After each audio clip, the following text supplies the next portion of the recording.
Magandang araw mga tagapakinig. Kayo ay nakikinig sa Himpapawid Ikalima, ang programang naghahatid ng makabuluhang kwento na tiyak magpapaisip, magpapatawa at magpapaluha sa inyo. Ako si Bianca K.M. Naria, ang inyong tagapaghatid ng kwento sa araw na ito.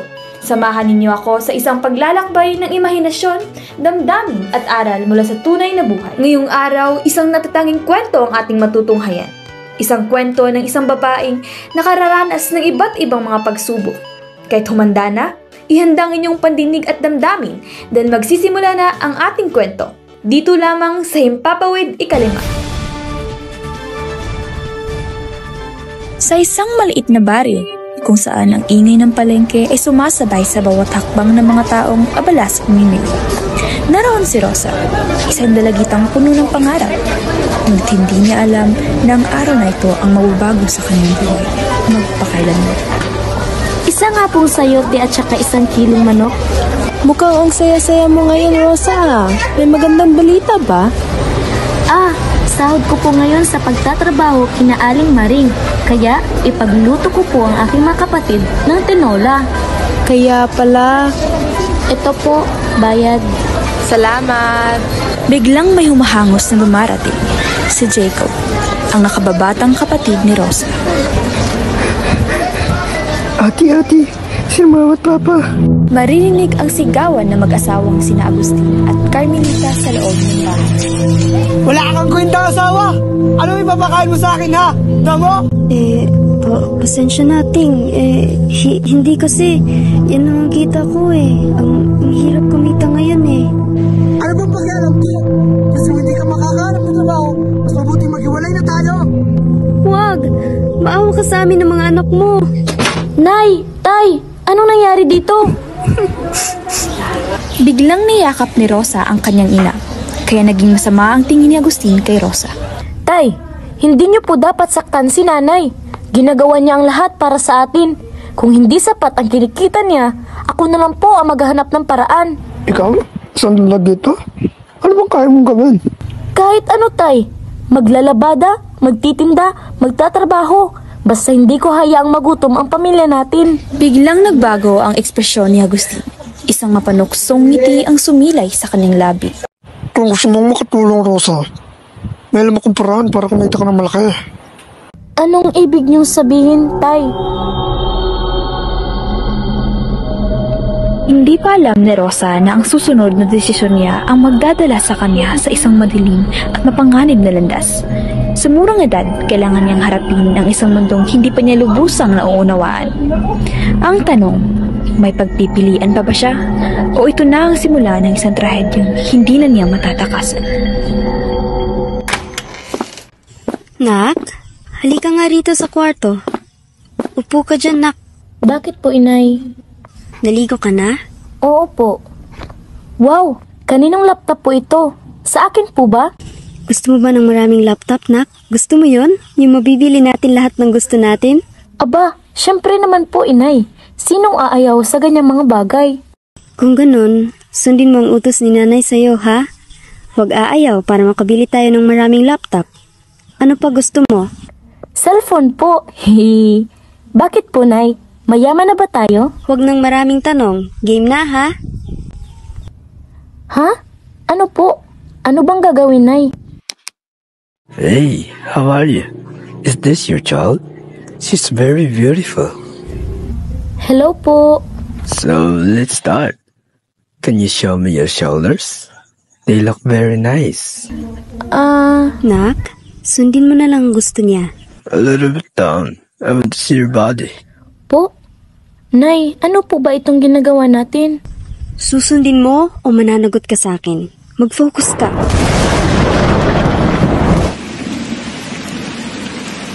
Habang naghahapunan sina Rosa at ang kanyang ina ay biglang pumasok ang kanyang ama na lasing at halos mawala sa sarili. Napansin nitong hindi ginalaw ni Rosa ang kanyang pagkain, kaya nagalit ito. Ano ba yan, Rosa? Bakit hindi ka kumakain? Alam mo ba kung gaano kahirap kumayod para lang may makain ka? Kumalma ka, Agustin. Teka lang, ati, kukuha kita ng tubig para mahimasmasan ka.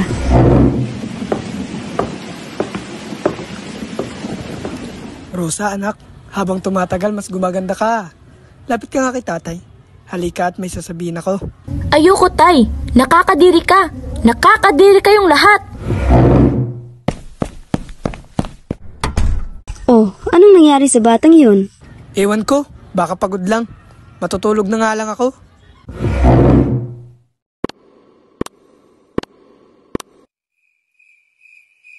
Ang silid ay madilim.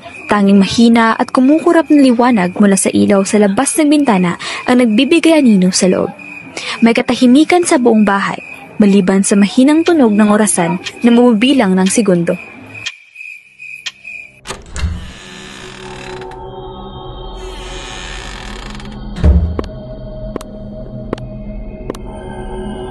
Oh, anak ko, ang laki mo na talaga. Mas maganda ka pa sa nanay mo.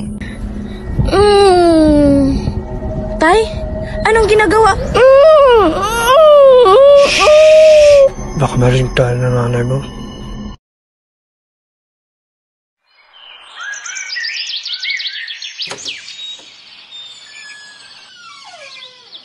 Diyos ko! Anong ginawa mo sa anak ko, Agustin? Hayop ka! Ayan mo naman. Nakita na nga ng pare nila eh. Bakit ako natatay? Hindi pwede. Kahit kailan hayop ka talaga, Agustin. Ipapadimanda kitang hayop ka. At ano? Sino magpapakansa nyo? Ha? Kaya kong buhayin ang anak ko kahit wala ka.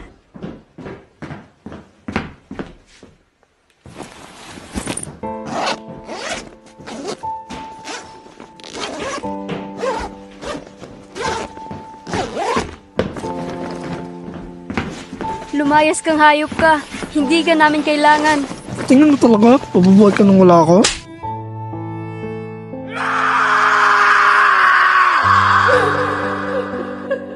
Ayoko na, Nay! Tay! Pagod na ako! Madaling nag-impake si Rosa. Siya ay umalis at pumiripas ng takbo na hindi nalalaman ng kanyang ina.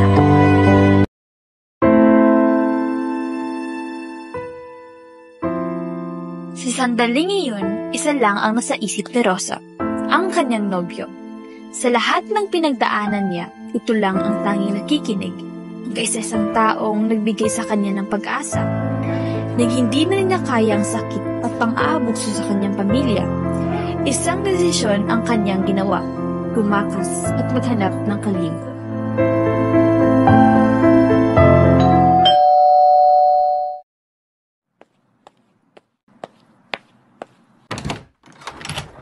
Babe, ano nangyari sa'yo? Inaabuso nila ako, babe. Hindi ko na kaya. Lumayas na ako. Wala akong ibang malalapitan. Maari mo ba akong kupkupin? May trabaho naman ako, babe. Hindi ako magiging pabigat sa iyo. Huwag mong sabihin yan. Dito ka lang. Hindi kita pababayaan. Balang araw, magiging pamilya rin tayo.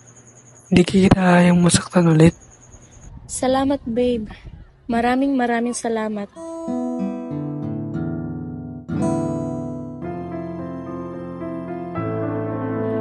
Matapos ang mahabang panahon, muling natagpuan ni Rosa ang kapayapaan sa isang taong handang damayan siya, nagbibigay ng init at kapanatagan.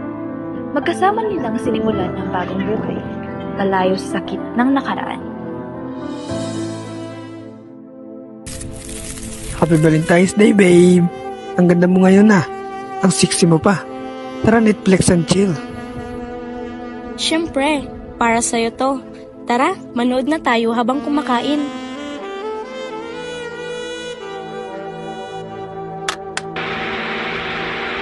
Babe, ang cute ng baby oh. Ayaw mo bang gumawa rin yan? Pero, hindi pa tayo kasal, babe. Hindi ba? Mali yun? Bakit naman magiging mali? Mahal naman natin ang isa't isa. Gusto lang kitang makasama ng buong buo. Sa bagay.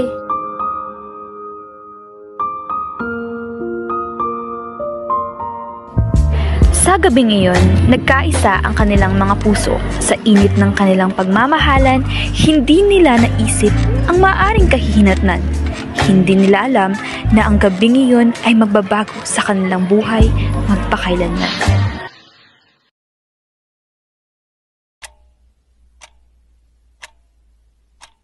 Babe, buntis ako.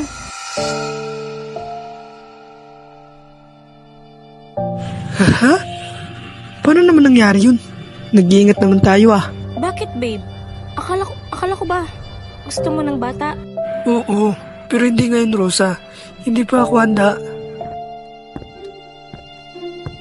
Hirap na nga ako ngayon. Ako pa ang breadwinner ng pamilya namin, Rosa.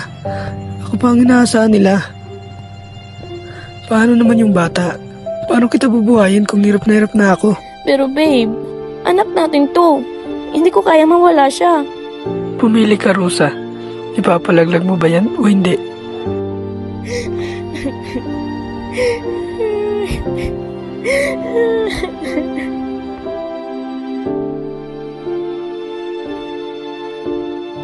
Sa isang iglap, ang pag-ibig na pinaghawakan ni Rosa ay tila naglaho sa hangin.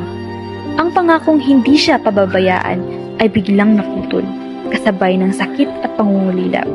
Ngunit sa kabila ng lahat, mas pinili niyang ipaglaban at kupupin ang kanyang anak. Isang desisyong alam niyang magbabago ng kanyang buhay magpakailanman.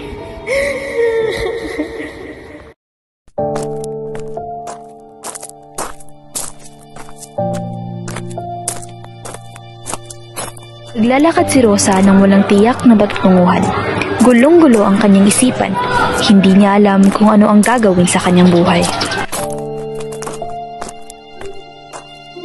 Mula sa malayo, may naririnig siyang sigawan. Hay nako, ang dami mong utang. Bayaran mo na nga ako. Ay, sino yan? Ay, Iha, nag-iisa ka lang ba? Ano nangyari sa'yo?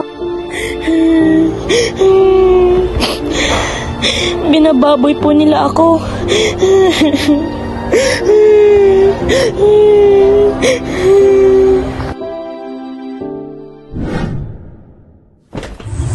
Napakahirap naman ang pinagdaanan mo. O siya, kukupkupin muna kita sa ngayon. Kapag malaki na ang anak mo, saka mo na ako bayaran.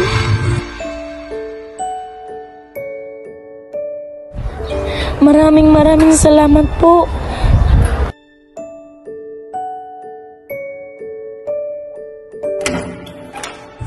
Dito ka muna matutulog. May ibang mga babae rin dito. Grabe, may bago naman siyang recruit. May dala pa talagang anak. Bago ka ba rito? Oo, tinulungan ako ni Aling Susan. Kupkupin niya raw muna ako sa ngayon. At sa huli na ako babawi sa kanya. Ang tanong, tulong nga ba? O nagre-recruit naman siya ng Huwag kang maingay. Mapapagalitan tayo. Hayaan mo sila. Ang importante ay alagaan mo yung sarili mo. Buntis ka at may anak kang palalakihin. Salamat. Nakahanap ng munting pag-asa si Rosa sa gitna ng dilim. Sa wakas, may isang taong handang makinig at magbigay ng kaunting kapanatagan. Ngunit sa likod ng kabaitan ni Aling Susan, may bumabalot na pagdududa.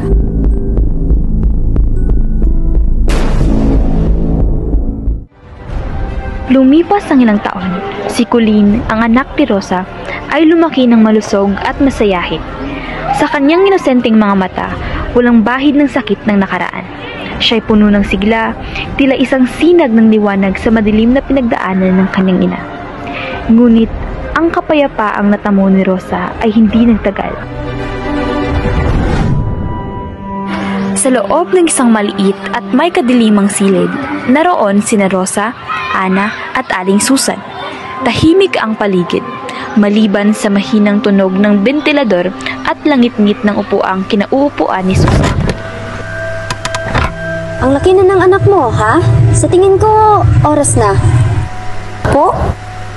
Ito, magbihis ka na maganda. Sasama ka sa akin mamaya at iwan mo muna ang anak mo kay Ana. Sige po. Diyan ka lang muna, Rosa, ha? Pupuntahan ko lang si Aling Susan.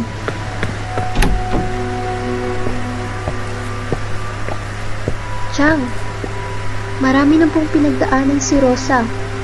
Kiusap, ako na lang po. Huwag niyo na po siyang ipasok sa ganitong sitwasyon. Huwag kang makialam, bata ka. Tandaan mo, nasa ospital pa ang nanay mo. Kaya sa oras na sumuhay ka, Alam mo na ang mangyayari.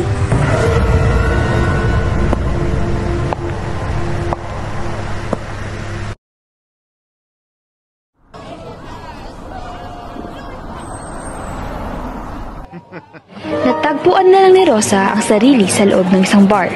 Nasa gitna siya ng isang silid na puno ng sigawan at alakhakan.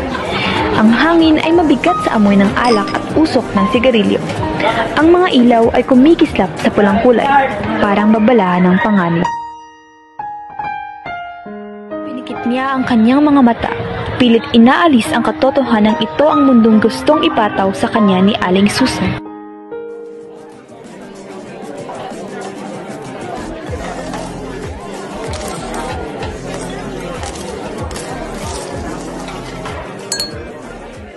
Rosa, gusto mo bang mabuhay o gusto mong mamatay sa gutom? Ano po bang kailangan kong gawin? Magpapaligaya ka, kagaya ng ibang babae rito. Tutal, eksperto ka naman, di ba? Hindi ko po kaya. Wala ka ng ibang pagpipilian, Rosa. Kung hindi mo gagawin, paano ka mabubuhay? Paano si Colleen?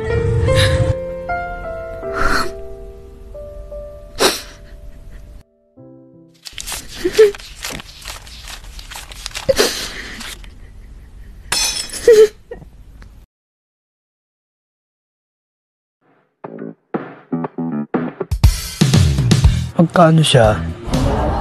Ayoko po. Wala kang karapatang tumanggi.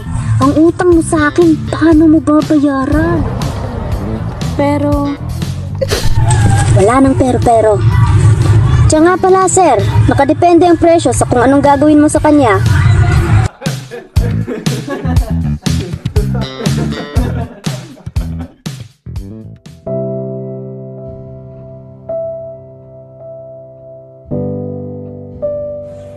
At sa bawat gabi, sa bawat kamay na humahawak sa kanya, unti-unting nawawala ang sarili niyang pagkatao. Nawawala si Rosa.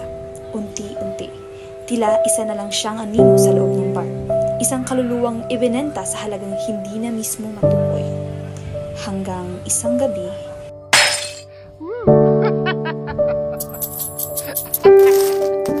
Halika na rito. Paligayahin mo ko.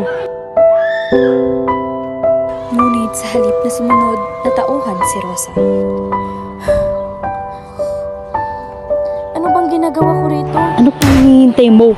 Ginagago mo ba ako?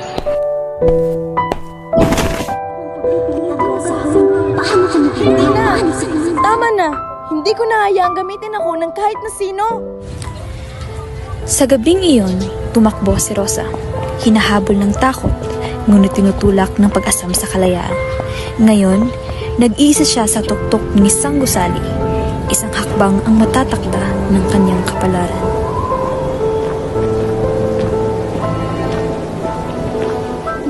Nay? Rosa, pakiusap. Huwag mong gawin ito. Ngunit wala nang dahilan. Wala nang saysay. Nay, uwi na tayo, Nay. Kailangan kita. Hindi ka nag-iisa. May nagmamahal sa'yo. Ang anak mo. Ako. Pero, paano ako magsisimula ulit? Isang hakbang lang, Rosa. Bumaba ka, please. Hawakan mo ang kamay namin. At sa huli, mas pinili niyang mabuhay, hindi para sa nakaraan, kundi para sa hinaharap.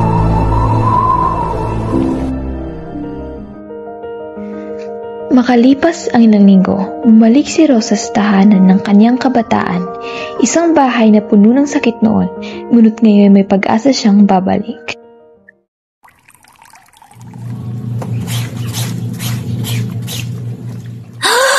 Rosa? Anak ko! Ate, patawad po. Hindi kita pinaglaban noon. Sa unang pagkakataon, nakita ni Rosa ang kanyang ina at kapatid, hindi bilang mga taong nagbigay sa kanya ng sakit, kundi bilang mga tao ngayon ay handang bumawi. Nay, Jacob, Anak, patawad. Alam kong pinabayaan kita. Alam kong hindi kita ipinaglaban. Pero sana, bigyan mo kami ng pagkakataong bumawi. Pinalayas ko na ang ama mo. Ngayon ko lang napagtanto ang kababayaan ko bilang ina. Sana ipatawarin mo ako. Hindi natin mababago ang nakaraan, Nay. Pero kaya nating magsimula ulit. Salamat, anak. Pasensya ka na, Nay. Umalis ako nang walang paalam. Hindi ko naisip na bumalik at may dala akong apo sa inyo. Apo? Hello po, Lola. Ay, napakagandang bata. Manang-mana sa ina. Nak, huwag kang mag-alala. Tanggap ko ang apo ko. Tara na, itikwento mo sa akin lahat.